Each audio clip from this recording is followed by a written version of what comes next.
Scattering of thunderstorms showing up on Defender, and that continues to be a sign of things to come. A lot of thunderstorms showing up in the 7-day forecast just ahead. The National Weather Service was out in Fleming County this morning to determine if a tornado was the cause of all this damage left behind. Hundreds of people gathered outside a county clerk's office to voice their opinion on same-sex marriage and a decision not to issue new marriage licenses. Tracking, alerting, protecting. This is WKYT News at 5. It has been another rainy day for parts of our area. While today's showers and storms will eventually taper off, we won't be drying out completely. Chief Meteorologist Chris Bailey is here now with an update on this WKYT First Alert Severe Weather Day. Yeah, crazy pattern just continues, guys. A very soggy summer to say the least across the Bluegrass State. Defender now tracking thunderstorms that are developing across parts of southern and western sections of the area. Even a severe thunderstorm warning, a very small one, there to the southwest of Elizabethtown. What we're seeing into southern Kentucky, we have one warning that is out for our region. That's still a flood warning. Southwestern Knox County, very small part of Knox County, and the southern roughly half of Whitley County. That's from early morning high water issues that are taking their good old time in receding. Thunderstorms here from Mount Vernon back to the west, a broken line toward Liberty here into sections of Casey County, where our weather watcher down here, Jolene Blevins, catching the storm as it was moving in from the south. That is now right on top of the downtown Liberty area. Mount Vernon, skies are opening up yet again. This is now working toward the northeast. It's right on top of the Livingston area, Mullins over toward Cruz, and eventually now working into western sections of Jackson County. So folks in McKee, you've got some heavy rains coming on in over the next little bit. Look at the additional thunderstorms trying to crank up across eastern Kentucky. Run-of-the-mill lighter showers into parts of northern Kentucky. I-64 north today, it's been absolutely ugly. Temperatures staying in the 70s. We've had those on and off rounds of rain. Nothing to really write home about, though. Watch this line begin to crank up as we go through the next several hours, lifting its way to the northeast. And on a local scale, guys, especially over the next 3 or 4 hours, still could be talking about the potential for some local high water issues. Coming up here in just a little bit, I'm going to show you why even after tonight's storms wind down, we're nowhere near done with this stormy pattern. A lot of action over the next 7 days in about 15 minutes. Whitley County saw flash flooding thanks to today's rain. Debris blocking a culvert caused water to rise on Kentucky 92. Floodwaters covered a bridge there just before 9. Workers cleared the culvert and reopened the road after the water receded. Well, the National Weather Service confirms that a tornado did touch down during storms yesterday. That tornado tore up a couple of buildings and knocked down trees in an area just off of Kentucky 11 north of Flemingsburg. Our Hillary Thornton shows us the damage. As you can see out here behind me, cleanup is underway at the farm in Flemingsburg after the National Weather Service had a chance to come take a look at the damage, confirming a tornado did touch down. Wow. Surveyors say the EF0 tornado did not spend much time on the ground, but certainly made its presence known, leaving behind several downed trees, knocking over a shed and scattering limbs throughout the Maysville Road property. Picked that up and blew it over here, and then you've got that way. Team members with the National Weather Service say until seeing this damage firsthand, they expected it all to be the result of straight line winds, but the scattered debris quickly changed that. This building you can see here was apparently over in the field to our left over here, and it was blown kind of in a direction different from the trees behind us, which shows maybe some convergence, maybe some circulation. Plus we have a witness here that saw some circulation in the clouds, so it's likely a brief tornado touchdown here. When I walked out of the barn, I could see it crossing the road and going up that hill, and you could see something spinning and stuff flying around in the air. The National Weather Service says the EF0 tornado that ripped through this area had winds around 80 miles per hour. In Fleming County, Hillary Thornton, WKYT. The National Weather Service says this storm is a good example of how quickly rotation can develop, showing why it is important to take shelter anytime there's a storm moving through. The Ichthus Music Festival is back after a 3-year break. It wouldn't be Ichthus without the threat of rain and storms. The festival has a history of dealing with stormy weather.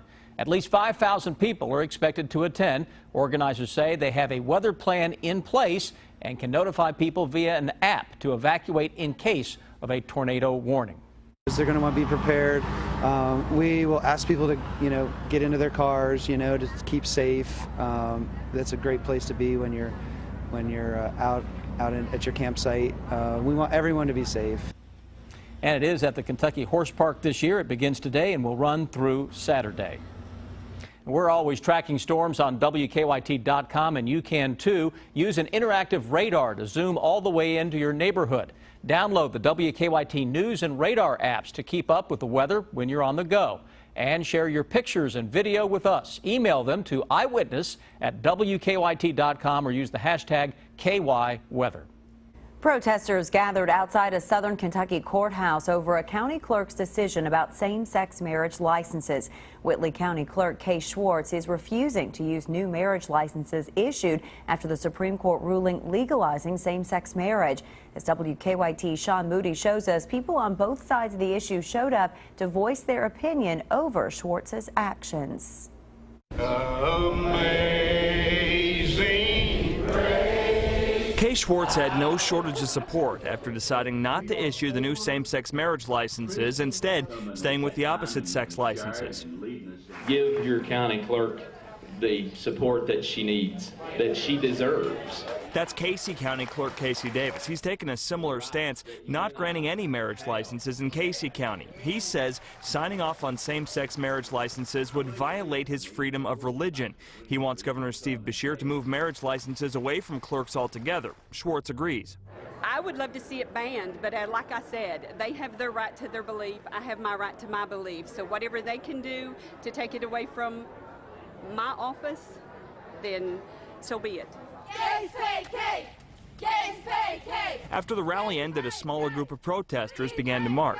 They say Schwartz isn't doing her job, and they're concerned that clerks are basing official decisions on religion. This is about separation of church and state and making sure that everybody has equal rights.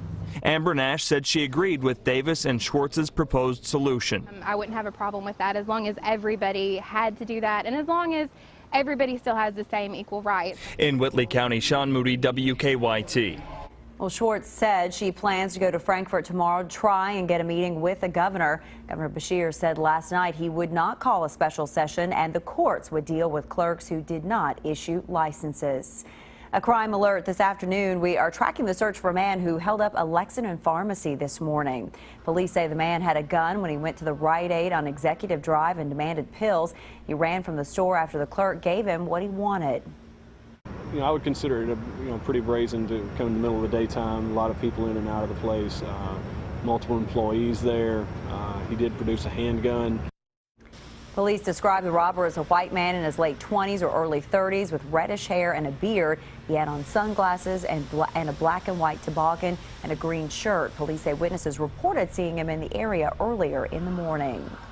Well, a computer glitch halted trading on the New York Stock Exchange for several hours today. Now, repairs were made in the last hour of trading. WKYT's Marley Hall shows us what might have caused the problem.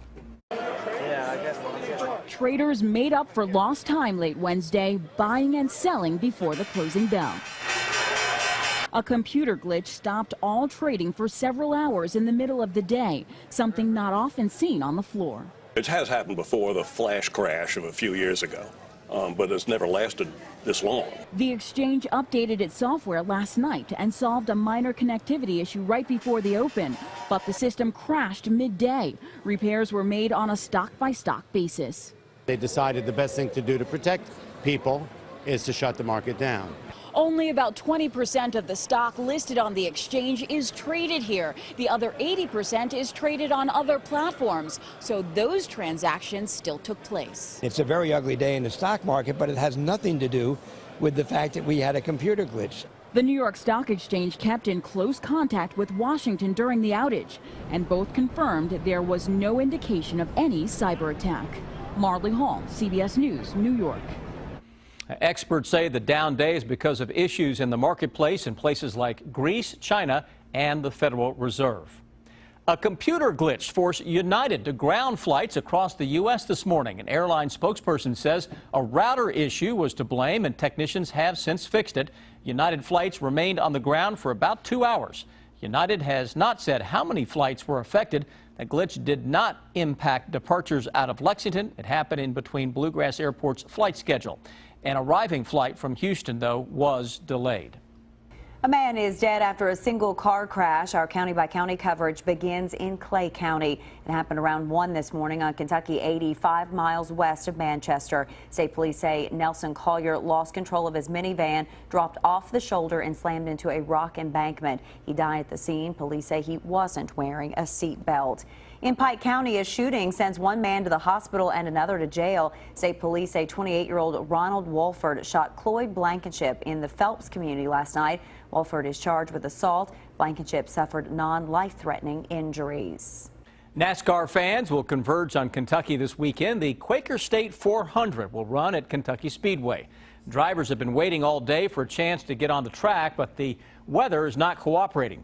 Our Brian Milam is in Gallatin County to show us what's happening this afternoon. Good afternoon from Kentucky Speedway here in Sparta, where it has done nothing but rain all morning, all early afternoon, and none of the drivers have been able to get out on the 1.5-mile oval. Now, the only racing that's been going on here at Kentucky Speedway is from the Air Titan team, and they have been driving around the track for the last hour, hour and a half, trying to get the track dry. More rain is expected in spots. You just don't know when it's going to come. There are a lot of storylines this week, and just one of the storylines deals with the new rules package introduced by NASCAR, and it's for this weekend only. It's to decrease some of the downforce in an attempt to get more side-by-side racing and produce more green flag passing. The tweaks probably should lower corner speeds, but will certainly add for a dose of uncertainty, and we saw a lot of uncertainty last weekend when, or just a couple of days ago, when Austin Dillon had that horrific crash. A lot of attention will be here at Kentucky Speedway to see what kind of safety improvements have been made or adjustments since that crazy crash a couple of nights ago. And coming up a little bit later, we are hopeful to hear from some of the drivers, and we'll talk about the new rules package and some of the other storylines that will be here this weekend for the Quaker State 400 at Kentucky Speedway. Reporting from Sparta, I'm Brian Milam, WKYT. And we hope they get a weather break up there. The Quaker State 400 begins at 7:30 Saturday night.